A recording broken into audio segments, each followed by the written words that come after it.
2018 tersebut. Barangkali itu saja sebagai Akibat adanya larangan melintas bagi truk angkutan batu bara di jalan umum, mulai dari Muara Enim sampai dengan Kota Palembang sejak 8 November lalu, ratusan sopir truk batu bara mendatangi kantor Gubernur Sumsel. Mereka menuntut kepada Gubernur agar diberlakukan kembali jalur angkutan truk batu bara yang melintas di jalur yang sama. Mereka merasa rugi karena pekerjaan mereka terhenti dengan adanya larangan baru dari Gubernur Sumsel ini. Yuswanto, sopir truk batubara ini mengeluhkan jika pendapatannya berkurang dengan adanya pelarangan angkutan truk batubara melintas di jalan umum. Ia berharap agar pemerintah membuka kembali jalur angkutan batubara seperti semula.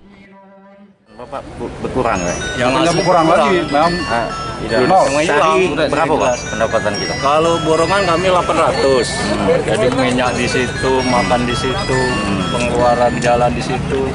Paling dapat 150.000.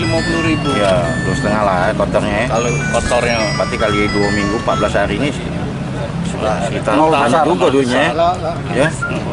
Apa harapan untuk pemerintah? Ini dibuka lagi, itu mintanya dibuka lagi jalan itu. Bukan kami sopir aja yang diuntungkan. Para sopir yang melakukan aksi ditemui oleh Sekretaris Daerah Provinsi Sumsel, Nasrun Umar. Nasrun Umar berdialog dengan ratusan sopir truk batubara. Ia merasa jika dirinya memiliki rasa tanggung jawab, dan ia mengungkapkan jika Gubernur Sumsel telah memberikan rekomendasi persetujuan izin untuk membuat satu lagi jalur khusus angkutan batubara. Saya merasa punya tanggung jawab, karena semenjak saya jadi Kadisub, saya selalu memikirkan ini. Betul apa tidak, Man? Man? Nah, aku terus yang di depan. Jadi artinya aku pikirkan terus, tidak terkecuali. Karena begitu Bapak sakit, saya pun merasa sakit, Pak. Mardiansa, PAL TV.